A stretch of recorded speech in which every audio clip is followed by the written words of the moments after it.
Doing Mr. Stephen Collins, editorial director of the Danbury News Times. We'll start. Mr. Collins, I understand that you are doing the next of a series of booklets put out by the Tricentennial Committee. Well, we planned a booklet dealing with Danbury's governmental and political background.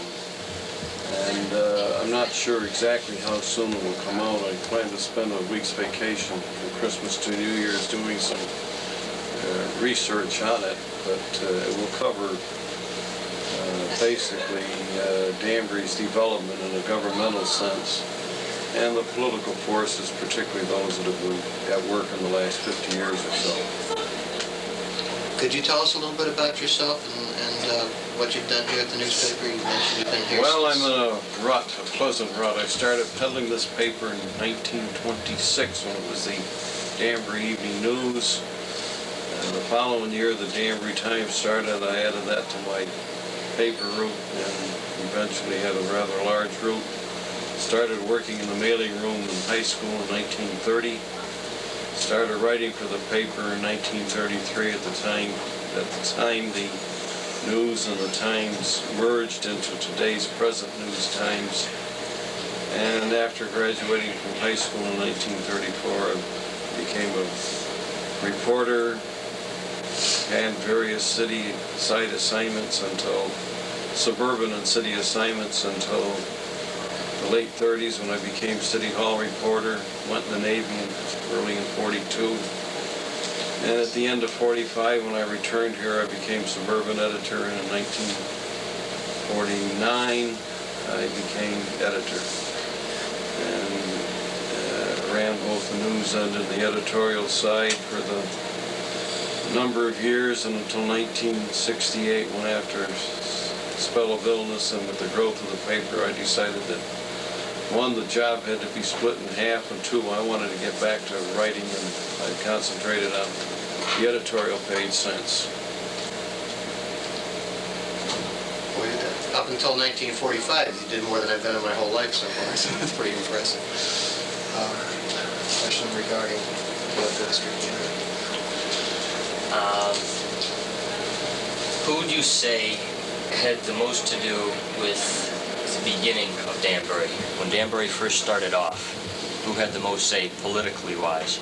Well, you have to remember that in the 17th century and into the 18th century, church and state were coterminous, you might say, or coexistent in Connecticut. The Congregational Church, the ecclesiastical society, was in fact the governing body of the town.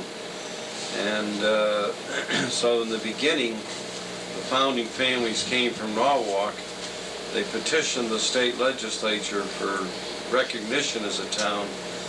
They made their settlements in 1684. By 1685, the 8 original families were here, plus others were coming. In 1687, the legislature granted their petition to be recognized as a town, and the name was given as Danbury, probably in recognition of a village in the Essex, in eastern England, East Anglia. It's on the Chelmsford-Malden Road, a pleasant little community that I visited a couple of years ago doing some research. The town grew and prospered, and other religious groups came into the community, but the focus of the political center, or the political focus, remained with the Congregational Church until 1818, when the first Constitutional Convention in Connecticut adopted a charter which in effect disestablished the Congregational Church and provided for participation in government by those of any Christian faith and eventually of all faiths. The form of government early involved a board of selectmen for the town. It was shortly after the Constitutional Convention that the downtown interest centered on Main Street, the area from the present South Street to the present Elm Street, formed a borough to provide services that were not available to the town as a whole. That borough was enlarged and expanded and continued into being until 1889. An interesting fact was that in 1885, the town and the borough combined their efforts to build Danbury's first municipal building, and it was immediately called City Hall because there was an expectation that the town and the borough would be merged into a new city. However, in 1889, the legislature merely expanded the old borough lines and replaced the borough with a city. And it wasn't until really 1963, when the vote was taken, in 1965, when the decision of the voters took effect, that the city and town were merged in today's present single city. So we had in the old days a board of selectmen to operate town affairs. We had a board of burgesses and a warden to run the borough. And then from 1889 onward, we had the dual government of a town run by the selectmen and of a city with a bicameral local legislature, a local legislature with two bodies, a board of aldermen and a board of councilmen. One alderman and two councilmen were elected from each of 4 wards.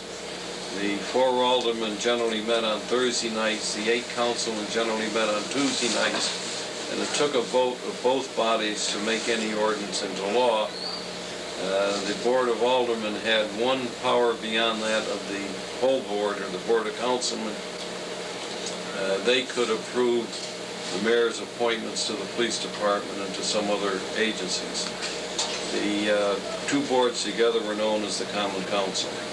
That was replaced in 1963 by vote of the people for a new consolidation charter which established the present form of government with a mayor and a common council of 21 members, eventually two elected from each of 7 wards and 7 elected at large.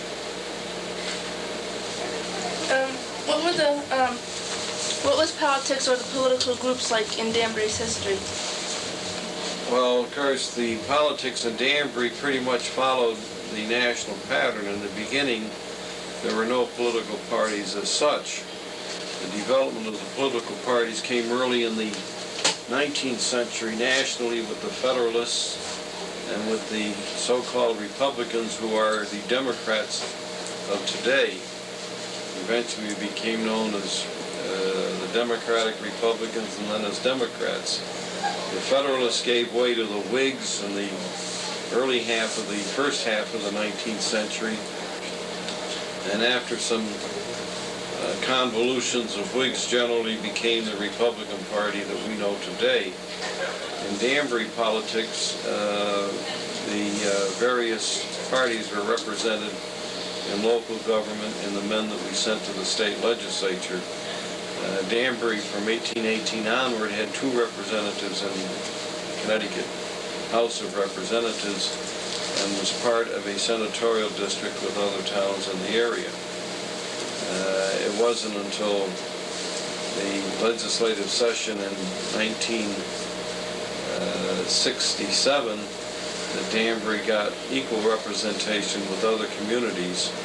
The Rotten Borough system was abolished as a result of a court decision in 1964. There was no election for the legislature in that year. And in the 1966 legislature, Danbury had, you might say, 2.5 representatives in the House, which was considerably reduced from its former size.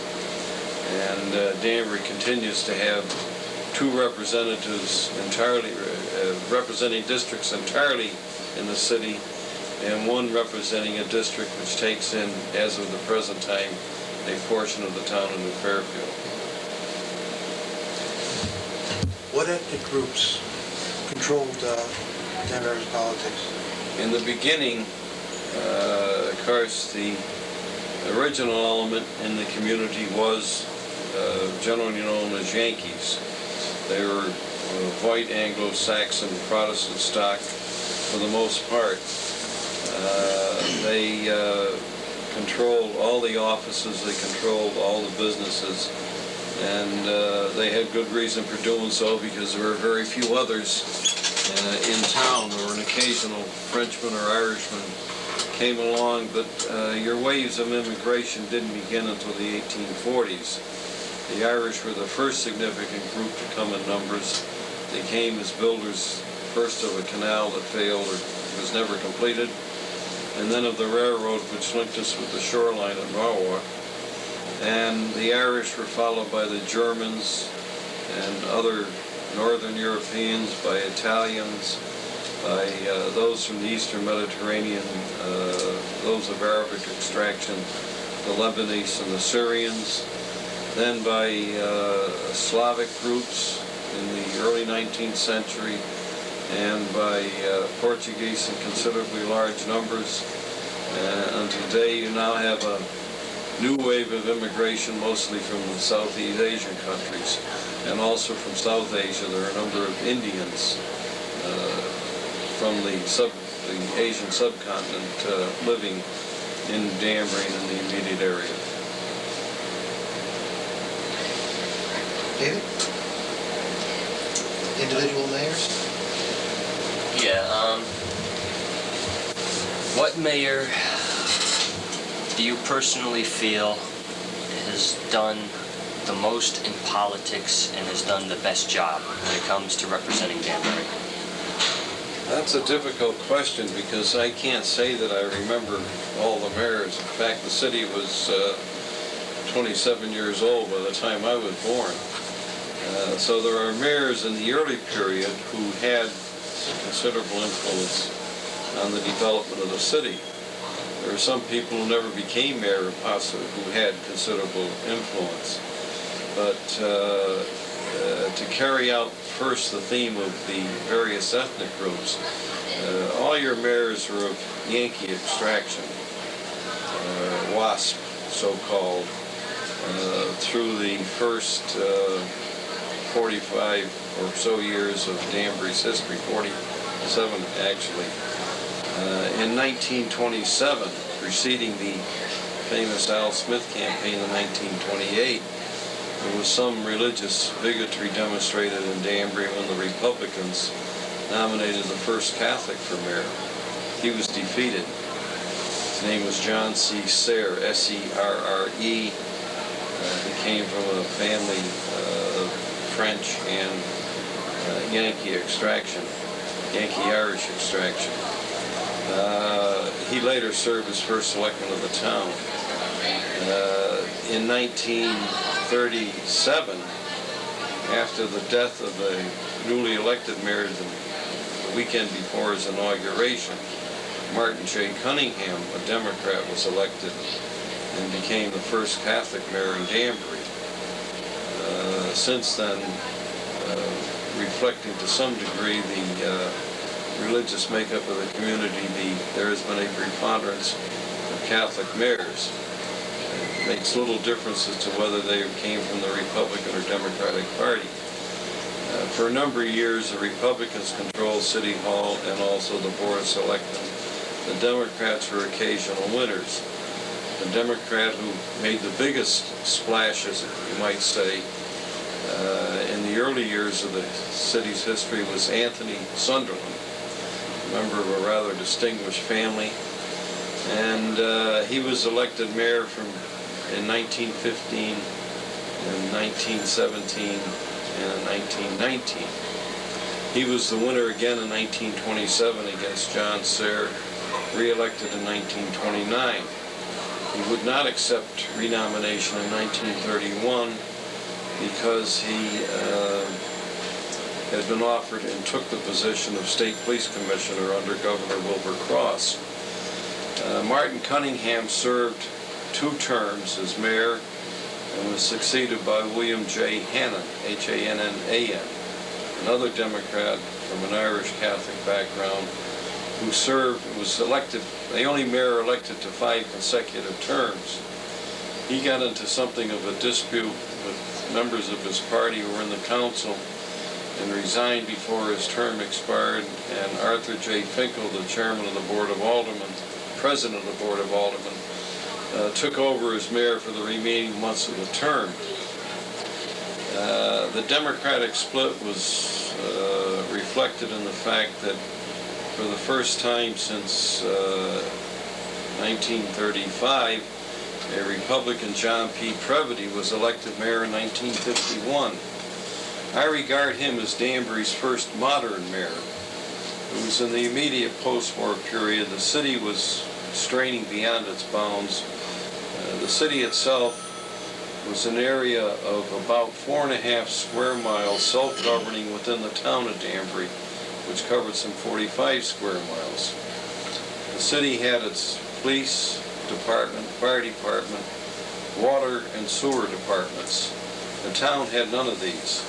The town basically provided educational services and welfare and road services outside the town. But every city taxpayer was also a town taxpayer. So at that point, I'm living in the city, happened to live on Division Street at that time. I and other city taxpayers paid 100% of the city road costs.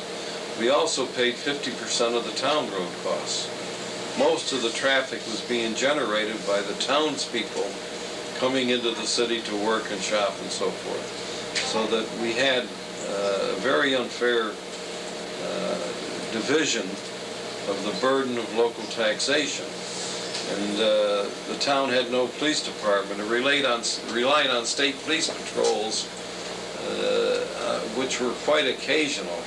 And in any emergency, every city policeman was automatically a town constable.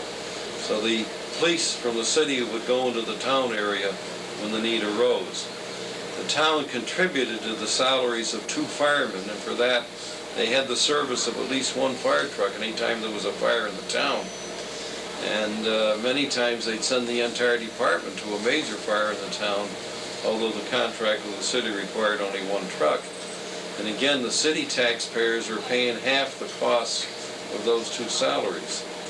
And it was Previdi, when he became mayor, who said something's got to be done about it, because at the same time, all the new industries and businesses that were locating had to go into the town areas outside the city limits. They wanted city water, some of them wanted city sewer, and they wanted city services, but they were not paying city taxes. And water service used to be provided to people living in the town. I grew up on Brushy Hill Road, now Southern Boulevard, opposite the end of Deer Hill. We're probably 150 to 200 feet outside the city line. We had city water, and we paid, like other people outside the city limits, a 50% premium. The water costs only $12 or $14 a year, so it wasn't terribly expensive. We had a street light and a fire plug at the foot of our driveway, actually within the town outside the city limits, but the city taxpayers paid for them. So Previdi recognized the unfairness, and through the city's Board of Estimate and Taxation and his membership as ex officio, a member of that board, and as at times chairman of the Joint Tax Board, made up of the City Board of Taxation and the Town Board of Finance, he insisted that the town start bearing some of its share of responsibilities.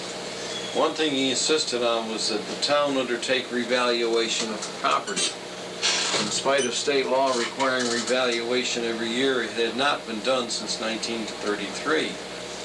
And Previdi pushed and insisted that something be done about it, and the Joint Tax Board agreed. Money was provided in the town budget to finance a revaluation, and it took place in 1954 and made effective in 1955. It was hard for people to understand that increases in their home assessments from, say, $1,500 or $2,000 to $8,000 or $10,000 would not reflect the big jump in taxes. Actually, homeowners were going to benefit, but they couldn't understand it. And in the city election campaign in 1955, Previdi was defeated on the issue of revaluation, which was really a town issue. In October, after the tax bills were out, and most homeowners discovered that they had finally gotten the break that they deserved, Joe Sauer, the Republican first selectman, was easily reelected. Revaluation was no longer an issue. Previdi, in my view, was Danbury's first modern mayor. He was the first to appreciate and understand the problems the community faced, and he was the first to say openly, we've got to consolidate local government. In 1955, John A. Devine, a Democrat, was elected mayor. He was a very pleasant young man at the time. He went to all the wakes and all the weddings and was very popular. Two problems developed. One was the floods of 1955. A lot of things had to be done in wake of the floods, and Devine did not, in my view, possess the imagination and the foresight needed to get things moving. So we stumbled along for several years. We got some things started, but they were very limited. We finally got a planning commission appointed in the city. The city had zoning but no planning. Then we got planning and zoning established in the town to cover the areas outside the city. We got a lot of things done with the newspaper taking a leading role, a role that I felt the mayor and others in the political scene should have been exercising. Devine got into difficulties of a personal nature. He lost his insurance license, among other things. He operated a real estate and insurance agency, and the Democrats would not renominate him in 1961. They returned to the wars again and called on Tony Sunderland, who was then getting along in years, to carry the party standard in the 1961 election. J. Thayer Bowman, the Republican, won that election and began a period that saw considerable change and growth and improvement in Danbury.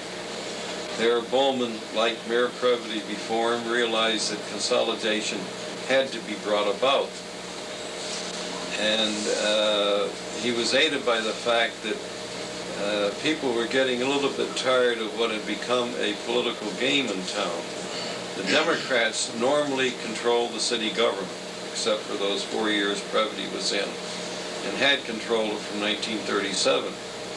The Republicans normally controlled town government, and it was a rather easy arrangement. The Democrats concentrated on winning the city voters, the Republicans concentrated on winning the town voters, and whoever controlled the party that controlled also controlled appointments to the Public Works Department, to the town road crews, to the police department, to the fire department, and so forth. But that comfortable arrangement took a setback when voters got upset in 1960 when people in the town, concerned with the lack of progress, had petitioned to and put on the ballot a proposal, a home rule proposal, to establish a representative town meeting in place of the general town meeting. It was almost impossible in those years to get things done because town meeting government was pressure group government. It took only 20 names to petition for a town meeting. It took only 200 names to petition a question to a referendum. So we had necessary schools defeated. We had all sorts of things that needed to be done that were not done because of the manner in which the town's legislative body, the town meeting, could be manipulated. Technically, we had some 24,000 people eligible to vote in the town meeting. Of course, there wasn't a hall in town that could hold 1/10 of that number, or 1/20th of that number. So in 1960, the question went on the ballot to form a representative town meeting. It was overwhelmingly approved by the voters from Danbury. But there was a technical flaw. The town council at the time had not carefully checked the wording of the legal notice of the meeting. It was about 2 inches long and a column wide. But they neglected to make sure that included in that was the provision for the referendum question on setting up the RTM. So the vote of the people was null and void. Well, normally a technicality like that can be corrected in the legislature. Well, the voters were mad at the Republican administration of the town for mishandling it, but then the Democratic boss in the city, Tom Keating, the corporation counsel during Democratic administrations, used his influence in the legislature to kill the corrective bill. It was a normal procedure. The legislature that year adopted a number of bills which corrected technical flaws and local actions that have bottled up the Danbury bill. And that created considerable resentment. And that resentment, for one thing, resulted, at least in part, in the election of Thayer Bowman as mayor. It resulted in people willing to work to get things done, and one of the outcomes of that, and particularly of the failure to get schools approved, new school buildings approved, was the formation of a small committee of citizens who met for lunch one day in the office of one of our local industries and talked over what had to be done. And the consensus was, when I was present in the meeting, it was held in the chairman, or the executive vice president of Eagle Pencil, Ralph Law, was the host. And it was decided we had to get people involved to get things done for Danbury. So they formed a committee of 100. It grew. It became a committee of 1,000.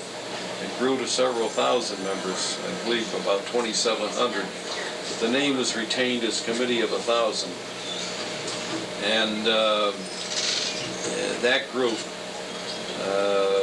got a lot of things going, principally an excellent school building program, which resulted in construction of the Danbury High School on Clapper Ridge, the King Street School, the Great Plains School, and the Shoulder Rock School, and eventually a wider school building program that resulted in the schools we have in Danbury today.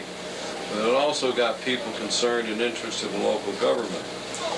And in 1962, Thayer Bowman persuaded the council, and at the same time a petition for a special town meeting was filed, and the council and the town meeting met jointly in the old high school auditorium, which is now White Hall of the State College, State University.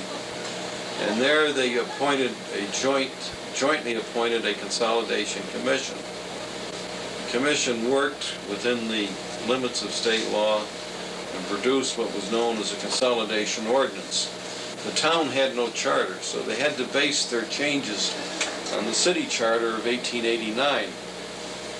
Because of a conflict in state law, and again the local political machinery operated to prevent changes from being made in the legislature, but the gimmick in state law prevented a real modern charter from being adopted. They could only revise the 1889 charter. They did that and submitted it to the voters in September 1963. Nearly 12,000 people voted in the referendum. The Consolidation Commission had to tailor it to the various interests involved, principal factor being the people in the town area outside the city would have their taxes go up. The people in the city would lose their exclusive control over the water and the sewer systems and the police and fire departments. But the commission tailored its work so closely to what it felt the public would accept. The consolidation carried by 84 votes. That was awfully close, and it was an analysis afterwards indicated that small homeowners in the 4th Ward had provided the winning margin. They were the mainstay of the Democratic Party. The Republican Town Committee had endorsed consolidation. The Democratic Town Committee would not endorse it. On the other hand, it was something of a success that the Democratic Town Committee would not come out publicly and oppose it.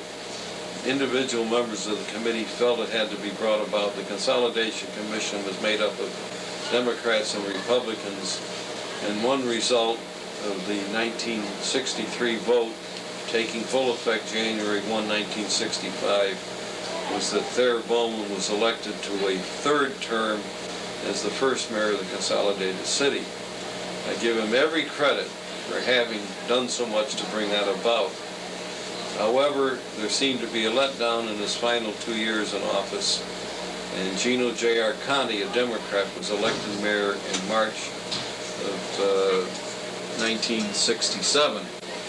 Arconti without question, is one of the most progressive mayors we've had in my time, and as I search through records in any period before that. Many of the things have been planned in Bowman's administration. New buildings, new schools, new city hall, new library, new fire headquarters. The plans were there. It was our county who brought them to fruition, who set a tone for good government, and who accomplished a considerable moving of Danbury forward during his 3 terms. It was during his term that the legislature decreed local municipalities could no longer scatter their elections all around the calendar. They had to have their elections either in May or in November. Danbury opted for November in odd number of years, and the result was that our county not only had 3 full terms in office, he had 6 extra months because of the change in the election procedure. He decided in '71 that he would not seek re-election. Family responsibilities and so forth were factors in his decision. And the city clerk who had served with him for 2 terms, Charles A. Dusabella, was elected mayor. Very likable gentleman. But again, he was someone who didn't seem to have the foresight or the vigor needed to keep Danbury moving forward. There were a lot of difficulties during those 4 years. And in 1977, Donald J. Boughton, a Republican, was elected mayor after primary fights in both the Democratic and Republican parties.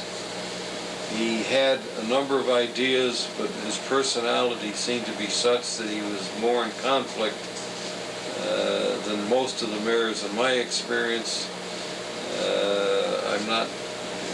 I wouldn't go so far to say it was a chip on the shoulder, but he did seem to engage in unnecessary conflicts. He got into a fight with the newspaper, which was trying to see him succeed on a number of things, including interpretation of the Freedom of Information Law. We know what that law means, and it means the public has the right of access to all public business. And the result was that we had to bring an action against him before the Freedom of Information Commission to establish the fact that he could not participate in a closed caucus of the Republican majority of the council. Boughton sought re-election but was defeated in 1979 by the incumbent mayor, James E. Dyer. Dyer came in with a lot of ideas, a young man who felt that both he and the city had places to go. Where he himself will go politically, of course, is a open question, because there's not many things open in the immediate future. But as mayor, he has given leadership that the city is needed. He has seen to the completion of a number of projects. He has initiated a number more. Last Friday, which would have been December 14th, he addressed the Chamber of Commerce and outlined a broad program of road improvements and park improvements that he feels Danbury needs and should have during the remaining years of the 20th century. So there is a capsule summary of the mayors as I've known them, and I hope that's helpful to you. Now do you have some more questions? Hey, I'm impressed. I'm really impressed. That's incredible. Would you like to throw out any questions in general, Al, about the future? What do you see for the future for Danbury? Well, Danbury's been unfortunate in many respects. We were fortunate in the beginning because we were established inland. We're the first Connecticut town that was established inland, but not on a navigable river. In other words, you couldn't float supplies into Danbury, as you could say, into Farmington or some of the other towns that were inland, or Hartford, Wethersfield, or Windsor, of course, were inland, but on the Connecticut River.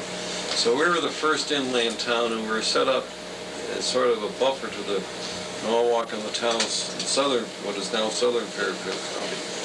It was because of our inland location we became a supply center for Washington's Army. A lot of material is being developed now that shows we're much more important than just a supply center. We're the center for artificers, for wagoners, teamsters, Much of the material that Connecticut, the provision state, and the rest of New England sent to Washington's army was funneled through Danbury. We were an important community in Fairfield County in the early half of the 19th century. Bridgeport developing in the 1830s and 40s, and Fairfield, which of course is older than the other towns, including Danbury, took on greater importance then. But our inland location has come to serve us well now in this period because we're at a crossroads of the highway network. What started out as a Danbury bypass was incorporated into Interstate 84. We've always had the crossing of railroads here. Of course, they're not less important than they used to be. But Danbury's location has been a beneficial factor, and it will continue to be. Danbury's also had great civic leadership, some of it overcoming the faults of mayors and selectmen and council members and others who preferred the status quo rather than seeing change for the good come about. Danbury's been lucky that it's gotten quality. We've gotten quality in a number of the operations. We never got the type of sweatshops and moved into some Connecticut areas. We never got the type of cheap production that we were a mill town when we were a hatting town, but we never regarded ourselves a mill town, probably because hats are felted rather than being spun or woven. And but Danbury's civic leadership, people who had foresight, the late Frank H. Lee, founder of the Frank H. Lee Hat Company, started the Danbury Industrial Corporation to diversify Danbury's industry. He broke a mold where older hatting executives followed the theory to keep other industry out. That'll provide a cheap and continuing source of local labor. Lee was upset that Danbury didn't share in the benefits, economic benefits the rest of Connecticut found from World War I. And everything he started in the beginning was a flop, practically everything. But the ideas eventually took hold, and Danbury diversified its industries based upon the craftsmanship in hatting. And that diversification in the 40s, 50s was succeeded in the 70s by the development of corporate activities. Now we're a corporate center. So we've been lucky in location, and I see in the future another big aspect of Danbury that many people forget is that we have land, 45 square miles of it, roughly. Lake Candle takes a little bit out of it. You can't build anything on the lake. But we have land. You could put the city of Hartford and the city of Bridgeport and a good chunk of the city in a haven within the corporate limits of the city of Danbury.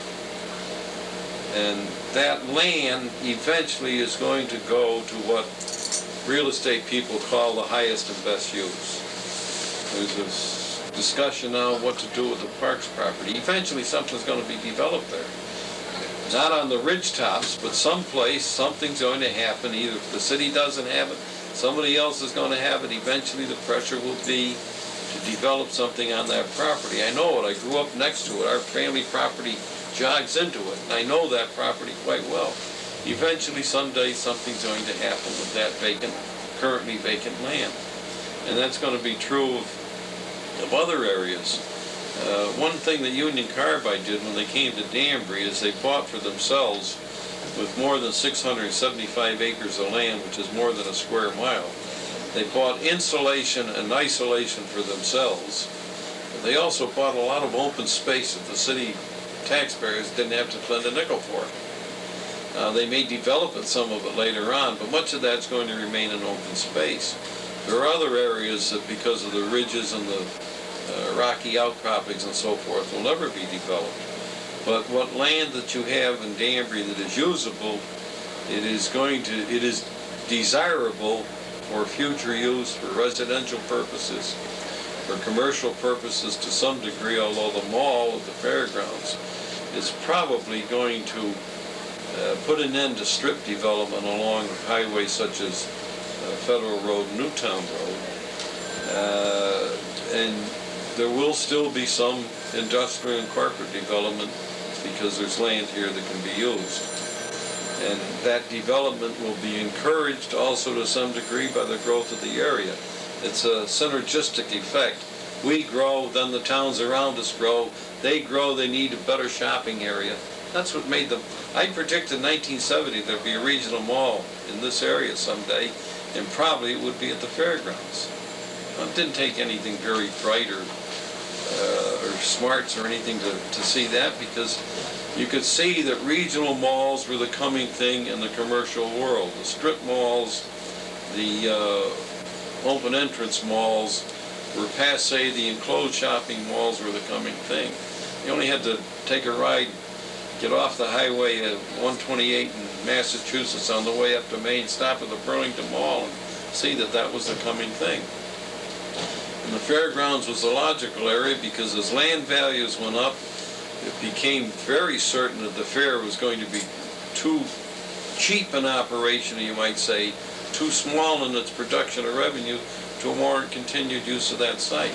The location so close to interstates made it logical that the highest and best use of that land would be for a regional shopping mall. And it's the same way that the industrial areas developed around the airport. That land is the highest and best use is for corporate and industrial type operations, so that you'll see that pattern through the area. But Danbury has more growth ahead. We're probably 64, 65,000 population now. There was a time when the state authorities predicted a 90,000 population by the year 2000. I don't say that we'll get that far, but I think we'll be close to 80 at that period. Okay, now, we're all aware that Danbury is growing in a lot of ways, all right? Do you feel personally that Danbury will turn in to pretty much like New York? And if so, how long would it take? One, thank God, never. Not that I've got anything against New York, but of course New York's made up of all these major metropolitan centers are really collections of smaller localities. New York, you've got 5 counties, 5 boroughs.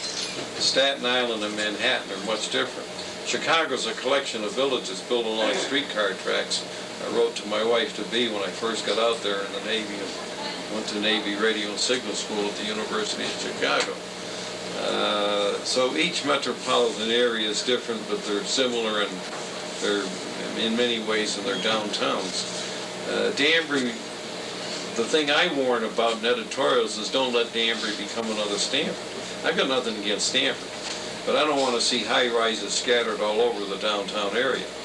I think that the projected development of Midtown East with a mixture of residential, office, and commercial operations is a good thing. That's what I think we need downtown. I don't see many high-rises developing in Danbury.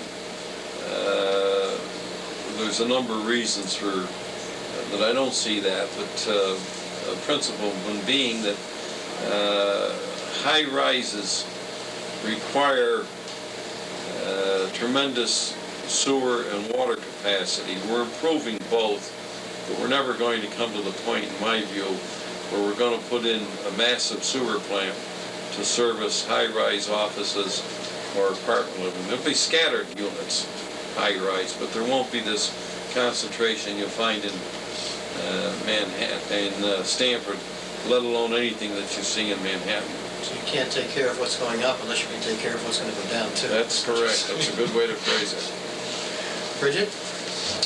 How has the newspaper influenced politics in Danbury? Well, we think, and I'm bragging a little bit, we think we've been an influence for good. It was this newspaper that campaigned for consolidation, for instance. If we hadn't, it would have been defeated. We'd be in an awful mess today if we still had dual government. Dual government was pass-the-buck government. City offices are on the first floor of Old City Hall. Town offices are on the second floor. You're a citizen. You had a problem. You went in. No matter which floor you went to, you were sent to the other floor because they were passing the buck practically every time. Well, that's a town problem. Take it upstairs. Or that's a city problem. Take it downstairs. So the thing that I think we can be proudest of in my time here is that we worked for improved local government.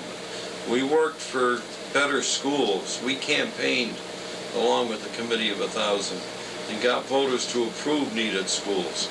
We've campaigned for better state government because everything you do in any state, and particularly in a state as old as Connecticut, is controlled by state legislation. From before you're born until after you die. Everything is controlled by the state and the state legislature. The powers a city or town have are only grants of powers from the legislature. And the legislature could, if it wished, take them all back. It won't, but technically it could. But we've campaigned for planning and zoning. We keep arguing for good planning. We don't say planners are little gods who know everything, but at least they think ahead, and that's what we've tried to do as a newspaper. Encourage the people to think ahead, encourage officials to think ahead. So we think we've been a rather strong force for good in Danbury in the past, 45 years, 35 years, let's put it that way.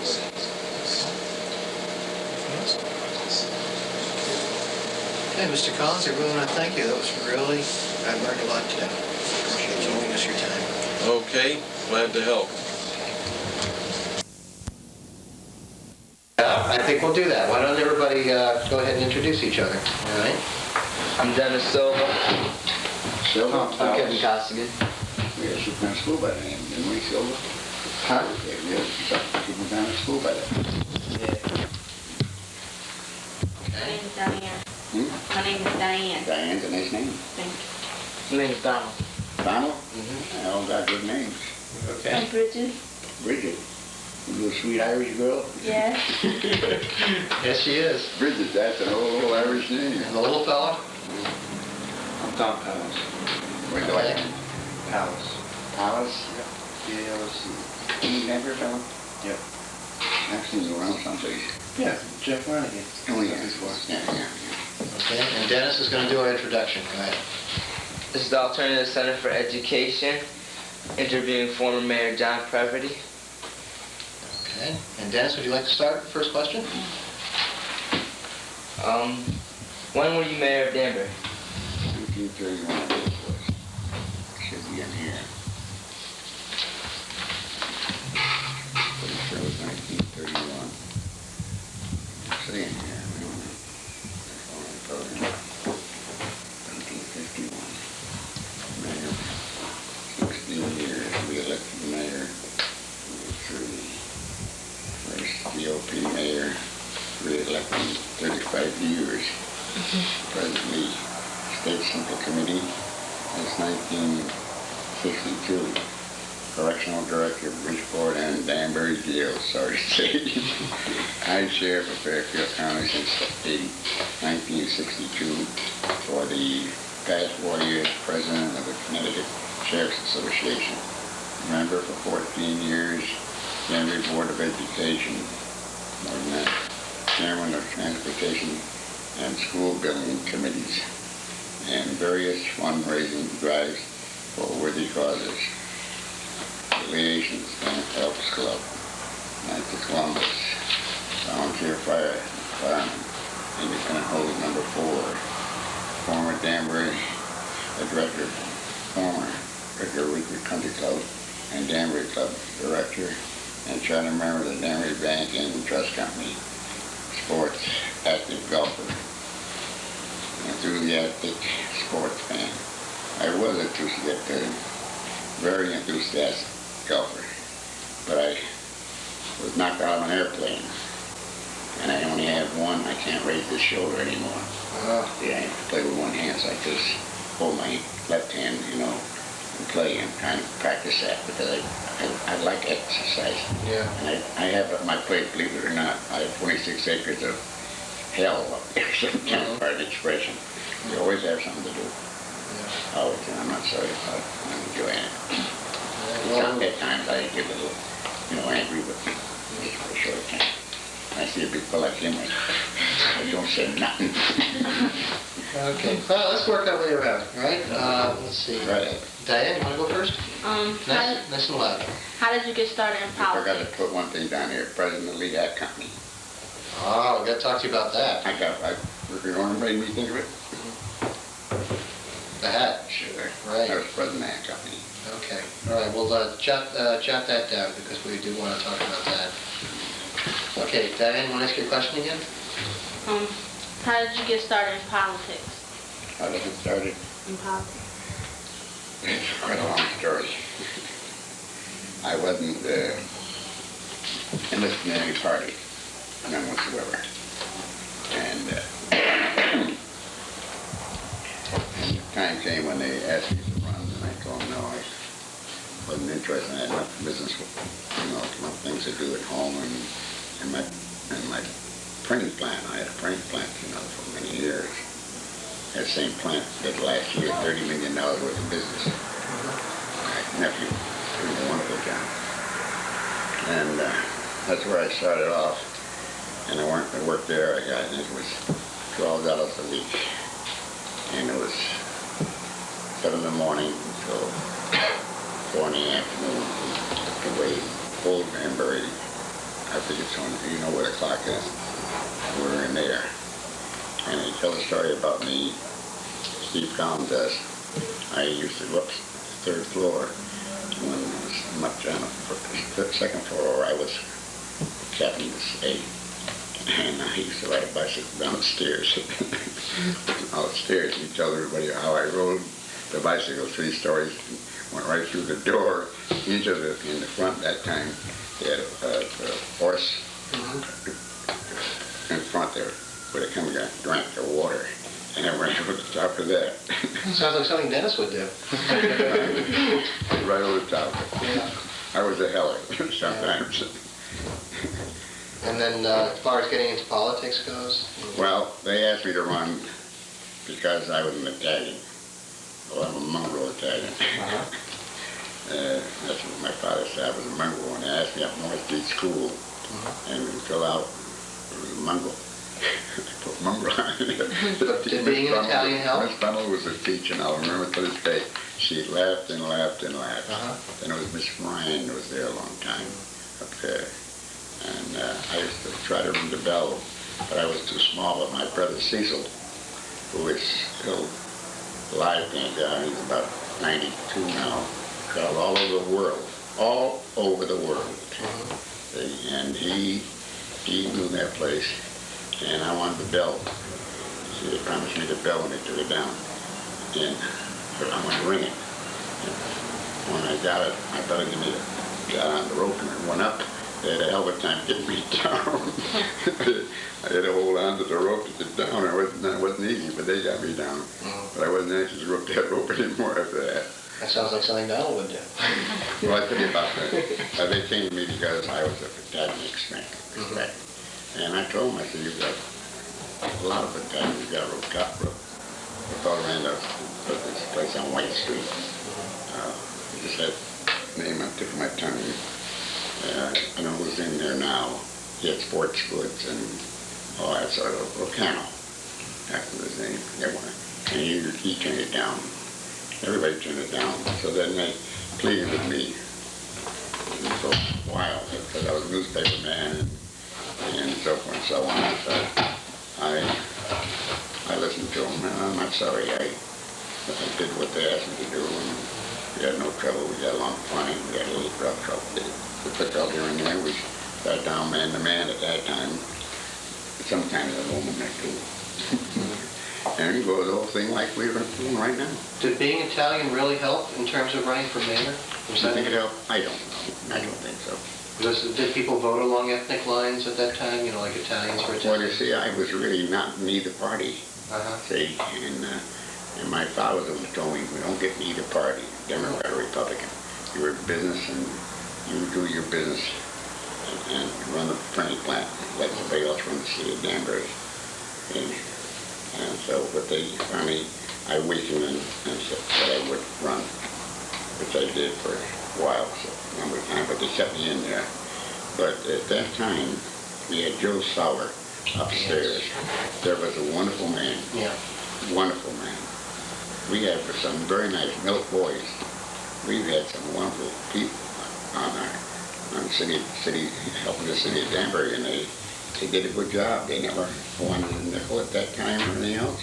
Just do it, you know. Like we want to pay Canterbury or some school. We used to go in and see the principal. We had a pretty good ball team for young kids, young fellas. So you ran, and how did you get pick the Republican Party then, or did they pick you?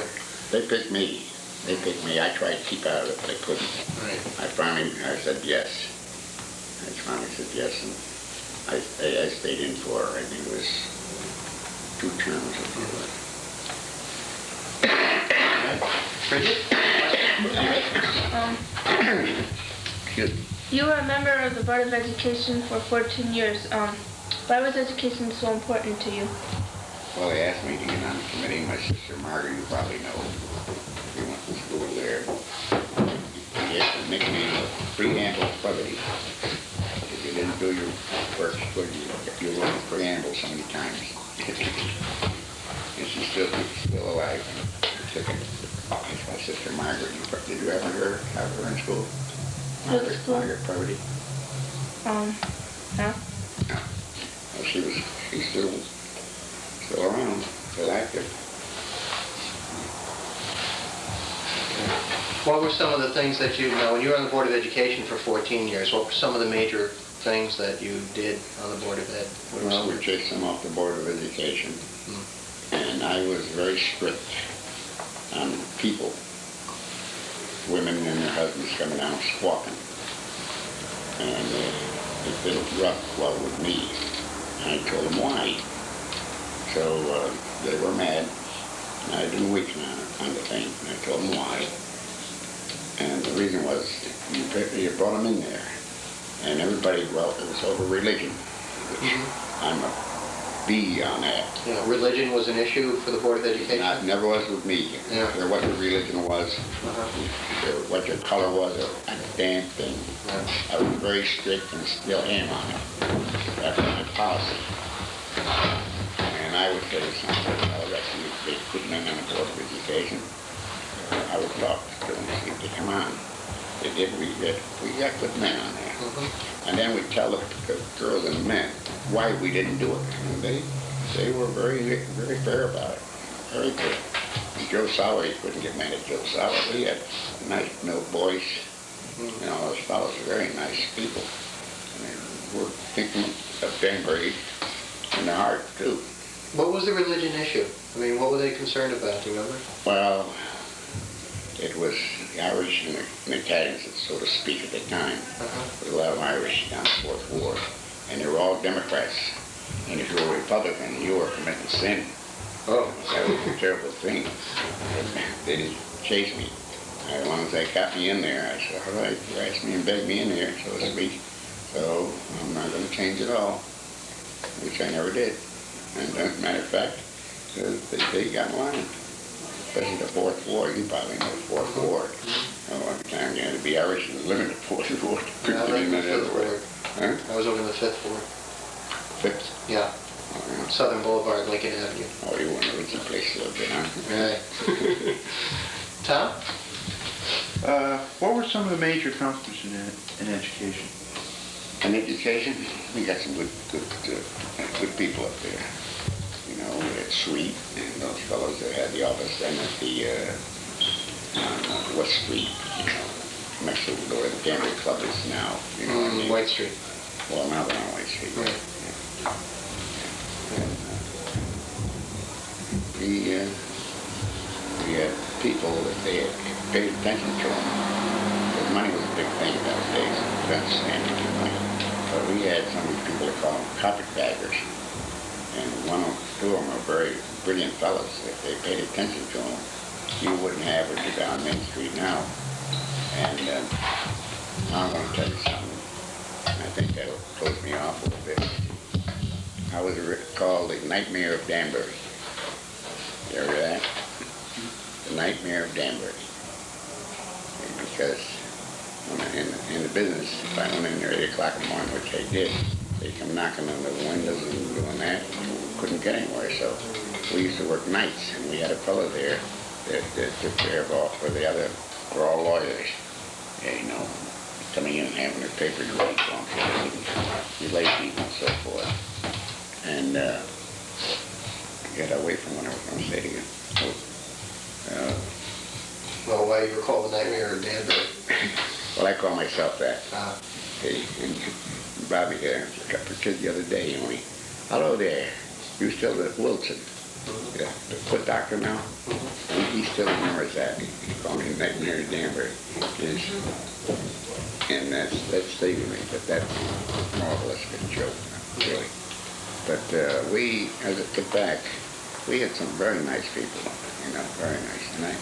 And I was very strict. If they were a Republican and no good, I wouldn't put them on. If they were a Democrat and they were good, they went on. That was my principle, and it would still be today if I was there. I begged some of the girls and men not to come in spite of scares, because that would be the wrong policy. I told them what to do. It was over religion. You know, some of the kids got off on a bus because no one's going to get on. And I was against that all the way. It would still be. They finally did away with that. You know? Why wouldn't they let them on the bus? Well, it was a bus for the churches, you know. Oh. See, they gave it to them like St. Joe's was one. You just cut them down, you know what I mean, like that. To let the kids from St. Joe's ride the city buses? Or? No. No. No. Well, wait a minute. Yes, they did. Yes, they did. There was a call where Carl lived now and lived then. His kids couldn't get on the bus. Okay? And the Catholics could. When I heard that, I went to work. I wasn't liked for a while, but it worked out all right. After the Catholics can vote on the work on there, any decent person is entitled to do it, and they're going to work there. It makes sense that anybody would be a dumb cluck not to do it. Here's the running right here, and the kids are waiting, and they got to wait in the cold, sometimes in the snow, sometimes in the heat. We stopped that immediately, and it went over good. Very soon. Don? You were a sheriff for a while. That sounds like something out of the Wild West. What does a sheriff do? And this, a sheriff in this neck of the woods don't amount to too much. The sheriff, the real sheriffs come from down the end, down yonder. They elect the mayors, they elected everybody. They're very, very strong. We're more or less collecting bills, things of that kind. That's the biggest part of it. We were small fry, so to speak, but now it's getting tougher and tougher. See? Some of these sheriffs need a lesson. They want to scare somebody with it. I never allowed it. If I heard about it, they took a vacation without pay. And that's all done away with. We got a pretty good man there now. Took my place after I retired. So that's sheriff's job. It's sometimes tough. Could you tell us about reevaluation? Can't say it. Reevaluation and how people react to it. Well, they didn't like it at all. After they got it, they can't do it. It wasn't fair on that sometimes. If you knew politician like Tom Keating, and he was shit off his back, they never hurt anybody. A lot of people didn't like, well, he was a Democrat, big wheel, say. Henry Geeler was a Republican. You remember him? Business was for business. And he was the big wheel of the Republicans. If you need anything done, you like getting on a school board. When I became, Keating wasn't a bad fellow, he was a Democrat. And he called, at that time, McLaughlin, hats were going to pieces, and out of his work. And we used to hire those, when we hired janitors, understand, of my pals from the beginning. When you hired janitors, we give it to the ones that had kids and needed the job. To be true. And he would do it I would say it was my turn this time. Next time was his turn. And we kept that, it worked fine. Was the hatting industry starting to go downhill at that point? Yes, it was. And this was what time? What, the 50s or? I'd say it was in the early 50s. Okay, so They were up there, I think now it's a warehouse. yeah. And they were non-union. And then there was one on Thorpe Street. That was union. There were two McLaughlins, both in hatting. George was the oldest. He lived on Farview Avenue. And Owens lived on Deagle Avenue. See? And they were the old Danbury kind. Of course, Lee was in there too. Lee was big. And I became president of the hat company. The banks were going in bankruptcy, and the banks asked me if I would. At first I asked Bernie Dolan, and it come to me, and I said, what's the matter with Bernie Dolan? He said, he refused, and he said, see you, you're playing tricks together. I'd like to put us both on the board then. So you became president of the Lee Hat Company? Yeah. What was it like being president of the Lee Hat It was Company? kind of tough. What time was that? What period was that? I was in there, let's see, I was in about 15 years old, or a little more. Mm-hmm. A little more. And what killed the hatting business, you get a kick out of this, hatting business was not the cost so much, but when you got that job, you had to do your work. By that I mean, you were called upon, you did your work, the bank would call you. And when we got in a jam, because the union was tough, we had union trouble in there, here for a while. We got around it, thank God. And I called the board together. You take Butch Stroop, he's the president of the hospital up there. He's a very wonderful man, he's a multi-millionaire. I don't know whether you know it or not, he gives the hospital at least $1 million a year. His wife gives the money. They're very nice people. And I put them on the board. And I put good lawyers on the board. And we come to the conclusion to sell it. J.P. Stetson wanted it. So we got Stetson in and sat down and decided what it was worth and why and all that. And we sold it to J.P. Stetson. See, but what? Another thing hurt the hatting business, the cars. Like I wouldn't have any trouble, but you would. See, and you wouldn't have any trouble. But I mean, standing. You got to go down. Right. The rock, there was a shake and all that, see. And that's why we sold it. God was on our side anyway, because we sold, we got a fair price for it, and they're very nice people. They gave millions of dollars every year. As a matter of fact, I come from the hospital out of there alive, which I never expected to, and nobody else did. They got pictures of it all over. It saved my life. I had to go out in the house and perforated, and that's where I went to that hospital.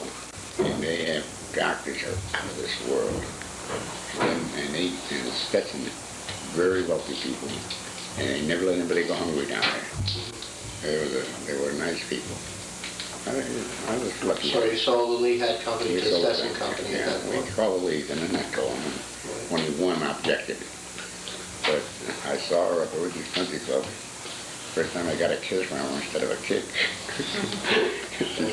Diane? You have been referred to as Danbury's first modern mayor. Why do you think that's so? Say that again? You have been referred to as Danbury's first modern mayor. Why do you think that's so? First what, Mayor? Steve Collins felt that you were Danbury's first modern mayor, that you brought some of the major changes. Sure. What were some of the things that you did to modernize Danbury? Well, first thing I did is on Hartford, I was a fighter politically. I wanted to get Main Street widened and White Street widened. And I got nowhere. Don't laugh. I told them if they didn't, I would put a chain across the street and nobody would go to Danbury Fair, only nurses and doctors. And I said, and the police would arrest anybody. You know, it worked. We got Main Street, we got lights and everything else. There's no lights on Main Street? No lights, no. No lights. U.S. Steve Collins never got over that one. Oh, I'll tell you that story. That'd do it.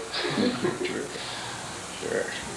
Well, Steve, I knew Steve way back. He was first writer for, he went to Danbury High School. He used to write some doings in the high school, you know. I think it was once a month in Team Beat. The school up in Milford and other other locations. And Steve was a hard worker too. But we got some wonderful, nice fellows in there. What other major changes did you make in Danbury at, Oh, gee, I can't think of offhand right now. well, the consolidation issue? Oh, I was for that all the way.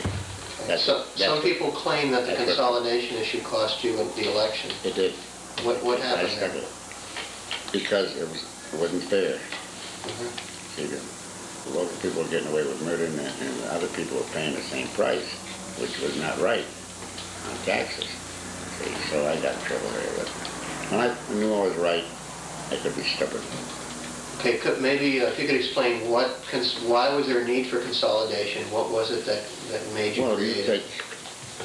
Now I live on 26 acres of land in what we call the town of Danbury. So it was a town and a city. The city were getting away with paying taxes. I mean, they weren't, but the town was. See, they said it's not fair. They're all cheaper than we are. And we transparent to the schools. The ones in Danbury, we don't. So they're not treating us right. So we went on that with Joe Sauer, and it was all ironed out, no trouble at all. Okay, I understand the election was the election close? Yes, very close. I knew I was going to be beaten. That wouldn't change my mind on it because it just was all wrong. And I put the rope up. Chain. I wouldn't have the nerve to do that today. We put one over by the channels on Richfield, one there, and one on White Street. Couldn't go by. Well, let them. Bridget? What do you see for Danbury's future? I think Danbury is growing, and I think it's going to be a nice little place to live. I'm satisfied, and I'll never move out of Danbury. No, I like Danbury very much. It's never been good to me, and the people in Danbury. You've got good people in Danbury. You don't have much trouble at all. Much trouble.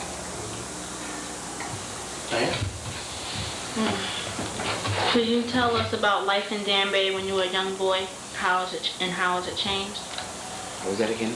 Can you tell us about life in Danbury when you were a young boy and how has it changed? No, it didn't change any. We were young kids. We had our bicycles, and we sometimes get stolen for going on the sidewalks and things like that, but nothing serious. You know what I mean? Danbury was never gotten in any trouble. Not in trouble at all. What was school like when you didn't go to this school by any chance, did you? This was under school? No. I went to Moore Street. And then I went to New Street. Because, see, Moore Street only had 4 grades. I can tell you the teacher's name yet. and so I had to go someplace else. So we had to go to New Street School. See? And then I stayed there for, I think it was 2 years. And then I went to St. Peter's School. My mother was quite a religious gal. And she said, you're going that far, and you're not keeping good marks. And you go there.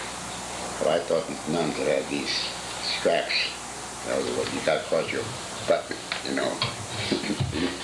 With that, and I went in and I saw it. I said, geez, I'm going to be a good boy here. You got a little behind in your work, they got a little of your behind, huh? No, they never. No? I never had any trouble, no. No, they were nice people down there. There were some nuns and other regular teachers, you know, taught there. And I was exposed to a little bit at the beginning, but it worked out good. What was there to do in Danbury when you were a teenager? What were some of the activities? Peddle newspapers. Peddle newspapers. Yeah. Make 7 cents a week on newspaper.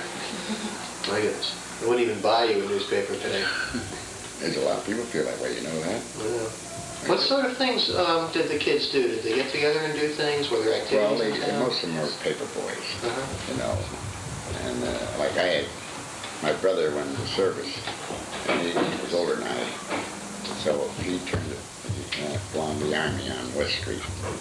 Not West Street, not West Street. I don't even know the street in Denver anymore. The old Army. Right. He used to go up there and train, my brother. Then he had to go in for so many months. I think it was months of the school was out. So I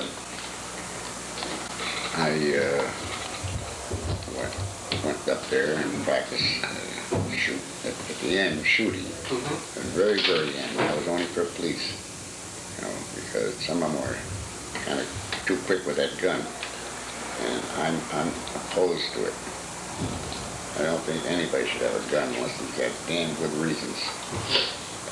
I never allowed my men, once they took the pledge, use a gun. I think we had a question about law enforcement, didn't we? Yeah. Okay, Don? Could you tell us a little bit about law enforcement as the director of Danbury's jails? Well, the Danbury jails, I closed that up, by the way. It was too dirty for that. I mean, they just let it go to hell, by an expression. It was awful dirty inside there. So if you notice the thing outside, I stopped it. I stopped all the jails. No prisons. Because when you take a small town like Danbury and you throw them in the jug, they're not getting any worse. And you send them up to Hartford where they get a training and go through the ropes. And the older state police, some of them are, like John Kelly just died. Now there was a man that was a wonderful man in my book. He never would arrest a kid. Never. But look out. Look out. He would never make an arrest for whoever. David, I found him at Baker, the same way he lived on Mauer Street, the next one over. He used to call him, I used that young fellow there. He had some trouble. I arrested him. He wouldn't arrest. But the fellow called him. And he'd call him in. What'd he do? He said, okay. So he'd call the kid in and says, I want you to come down here with either your mother or your father. Then he would give him a lesson to talk to him. Now you promise him you're not going to do this again. Behave yourself. And I want either your mother or father to come down and I want to talk to them. So they used to come down, mothers especially, and say this boy did this and that, and we don't want to lose that. He was tough. He didn't want the kid to have a bad mark on him. He should be still alive, a wonderful man. And that's what he ran the show. And they'd come down. And people come over. Only once he didn't work. And if you notice where the fairgrounds is on the curve of the road, the machine shop there. Somebody was grinding or something? One told me, all you cops are like trying to be too tough. Because they want to see the mother and father, and they went and they said, what the heck do you want us for, this and that?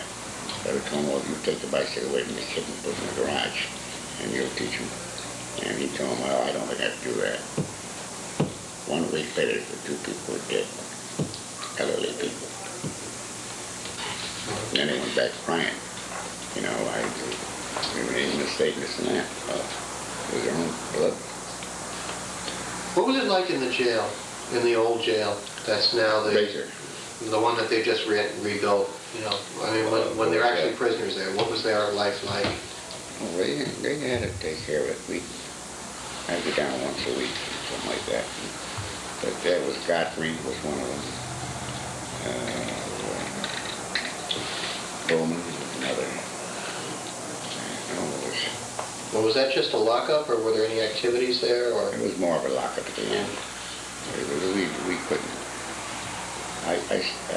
The lockups I couldn't go in. They just throw something in there. It wasn't good. So I son of Bridgeport were there. They got good food. Mm-hmm. And if they behaved themselves, they got out quicker. We made it good out in Bridgeport. I have a nice there, and I'm trying to look for. And we have a colored fellow. They wouldn't have him there. He made the best sheriff I ever had, and I'm telling you the facts of life. He was a wonderful man. come in, dressed up every morning, right on time. And I made him the boss down there, and he still is there. Wonderful, wonderful man. Bridget? That's it. I think we're done. Okay. Would you like to ask the kids any questions? Well, Kind of curious about the school or them or whatever? well, kids, don't overdo it, like I was saying. I try to act like the father for my son. I would tell you, and bring you in if you got in trouble and give you a little scolding. Might, if you're getting $1 a week pay, if you get some ice cream or something, you'd lose that until you got in shape again. But we never ever did the kids. It happens if you do that. You'll have no trouble. Shouldn't have any trouble. I was wondering if you wanted them to answer any questions for you, about our school. about the school or anything like that. About the schools here, well, all schools have their trouble, but I think we're pretty lucky in Danbury. We don't get too much trouble in schools. I can't see it in the papers. I see it once in a while, but that's very seldom. Gee. All the kids that are in this program are volunteers. They've requested to come here. Good. That makes us Say feel that way. good. We need Everybody here volunteers. wants to The finish. volunteer, like, Yeah. oh, I shouldn't say this, but I mean it. I belong to post coming number 4 for 64 years. And they were disgraced by 2 fellas. Like, terrible. They were arrested. They're going to pay a good price. They're going to pay a good price because they did some terrible things, the fire truck and everything else. So that's the way the ball bounces. Okay, we're going to let Dennis close. It's the Alternative Center for Education, closing interview with former Mayor John Previdi. What was that again? Can I try that again? That was good. I want to thank you very much for coming in, so Well, I I really appreciate it. Don't hesitate if you need, if I can be of any help in any way. I mean, I don't want to be goofy. I mean, you're not a kid anymore.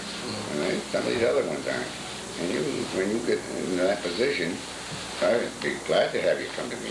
I'll go right along and work with you. Well, thank you. And I don't expect any money or anything else. I'll give money rather than expect it.